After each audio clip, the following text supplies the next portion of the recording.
Allez te cover, il est beau, il est chaud, c'est l'épisode 13 de Garou Vanishing Line.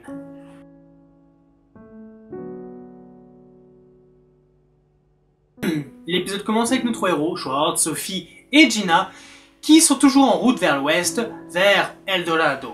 Après un petit bivouac d'une nuit, ils décident de leur plan de bataille. Gina, souhaitant avoir plus d'informations sur ce qu'ils vont combattre, propose qu'ils se rendent sur la Terre Guide, où ils espèrent avoir plus d'éléments. Au petit matin donc, ils se rendent vers ce lieu mystérieux. Ça n'empêche pas Schwartz de faire une petite blagounette à Sophie, en disant que toute personne qui n'est pas digne sera jetée du haut de la montagne. Oui, parce que apparemment la Terre Guide, c'est en haut des montagnes. Pourquoi faut toujours se en haut des montagnes?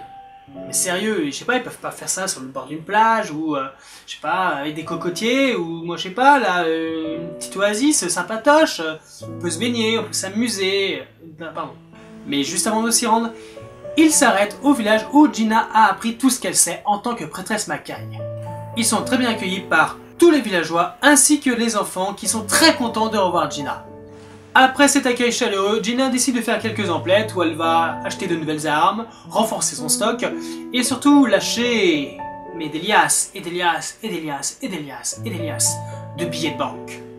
Pendant ce temps, Schwartz lui discute avec l'ancien qui l'autorise, lui et Sophie, à accompagner Gina dans sa quête vers la Terre Guide. Toujours aussi mystérieux, j'adore.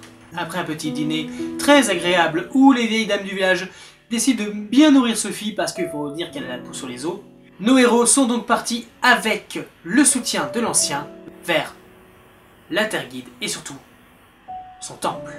Et c'est parti pour une randonnée où Sophie va poser quelques questions à Schwartz avant de s'endormir comme une chiffre molle sur le dos de son papounet adoré. Ah oui, là j'ai plutôt l'impression que Schwartz est passé de grand frère à papa. Pourquoi pas? Arrivée au sommet, Sophie est réveillée par un spectacle extraordinaire. Le temple de la Terre Guide n'apparaît que les soirs de pleine lune. Une fois dans le temple, Gina va devoir réussir toutes les épreuves qui s'offrent à elle pour qu'elle ait enfin les réponses qu'elle cherche. Gina utilisera toutes les armes à sa disposition, tout son talent de prêtresse Macaille pour réussir. Une fois les épreuves réussies, la Terre Guide va s'exprimer au travers de Mia, l'animal de compagnie de Gina. Il va alors révéler ce que recherche King et son royaume d'Eldorado. Et ceci passe par une très ancienne histoire où un être très ancien a créé un anneau qui permet de contrôler les ténèbres et d'exaucer n'importe quel vœu. Contrôler les aurores. Cet être ancien s'est établi dans une ville qui se nomme Eldorado. Malheureusement, la Terre Guide n'en sait pas plus, mais tout semble lié. Gina lui demande alors comment se rendre à Eldorado. Il va alors lui donner sa localisation, ou plutôt approximativement.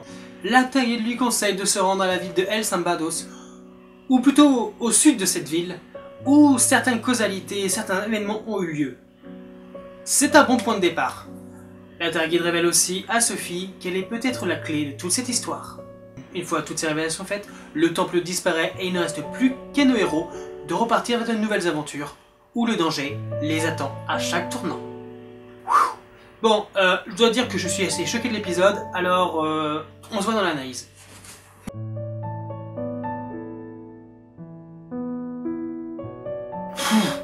Avec cet épisode 13, je ne m'y attendais pas, mais Garou Vanishing Line fait un retour gagnant. L'épisode était juste génialissime. Révélation, action, peu de Sophie Schwartz, gnan gnan gnan. Non, juste terrible. Waouh, j'avoue, je m'y attendais absolument pas. Maintenant, parlons un peu des points positifs, points négatifs que j'ai pu déceler. La première chose, c'est à la fois négatif, mais aussi positif. Eh bien, le négatif, c'est que ce deuxième opening n'est pas chanté par Jam Project. Quelqu'un a vu un bug dans la matrice là parce que tous les génériques de Garou sont faits par Jam Project. C'est une honte. Presque, j'avais envie de quitter l'épisode. Bon, je l'ai pas fait parce que, bah oui, cet opening 2 est bien meilleur que l'opening 1.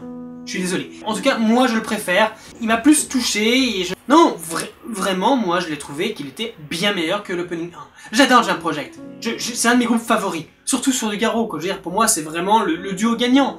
Mais sur cet opening 1, non, je suis désolé, c'était mauvais, j'ai pas aimé. Voilà, cet opening 2 est juste génialissime. Après, bon, les images, c'est un peu tendancieux sur certains plans, tout ça, mais non, il est du peps, il bouge, l'animation est très fluide, géniale, oui, non, ça me donnait envie vraiment d'aller dans Garou Vanishing Line. Parce que avant je faisais un peu mais à reculons en fait, donc point positif, one. Ensuite deuxième point, Gina semble avoir eu un traitement un peu comme Emma. Je sais pas si vous avez pu voir Ono no Kokuin, mais c'est la princesse Makai donc de cette première série Garo animée a eu le droit à un épisode spécial, donc l'épisode 25. Enfin, Emma se rendait dans un orphelinat qu'elle connaissait, elle connaissait les enfants, et les enfants l'accueillaient à bras ouverts, voilà, c'est leur copine, machin. Bah là, ça m'a fait à peu près le même effet, surtout le rapport qu'a Gina avec les enfants, ça m'a beaucoup rappelé le rapport qu'a Emma avec les enfants de l'orphelinat où elle vient.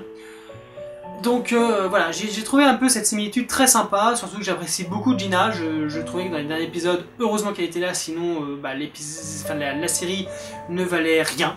Mais vraiment. Gina, toujours best personnage du show, je le maintiens.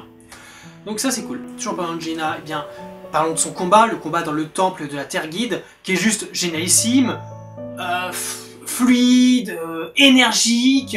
Moi ça m'a rappelé vraiment l'animation des combats de Ono no Kokuin, où vraiment, waouh, tu t'en prenais plein la gueule, c'était juste génialissime. J'ai juste envie de dire, dommage que Gina ne soit pas un chevalier Makai, parce que là, vraiment...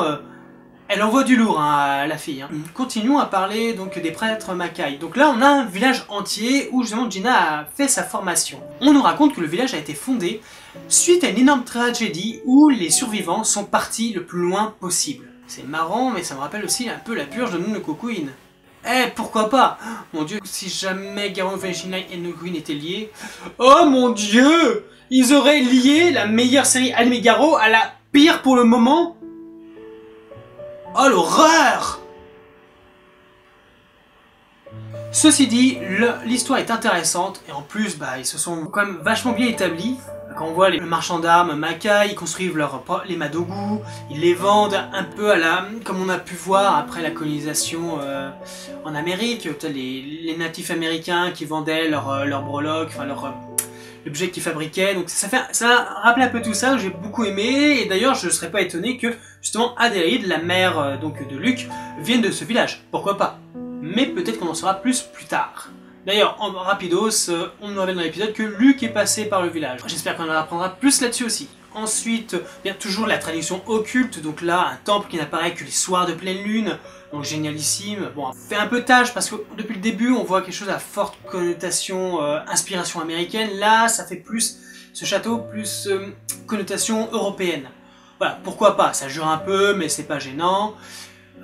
Donc la Terre Guide, donc a l'air d'être un esprit ancien qui n'est pas omniscient, donc qui ignore beaucoup de choses, qui ne peut pas tout voir, mais qui donne à ceux qui trouvent dignes des informations, de l'aide. Donc voilà, on est toujours dans cette tradition occulte que j'apprécie beaucoup, donc ça au moins on l'a pas perdu avec Vanishinai, donc ça c'est juste génial. Donc merci les gars. Autre point à noter, une méga, mais une grosse originalité dans la série qu'on n'avait pas vue depuis le début. C'est complètement faux! Évidemment, je veux parler de l'anneau pouvant contrôler les aurores. Un anneau unique!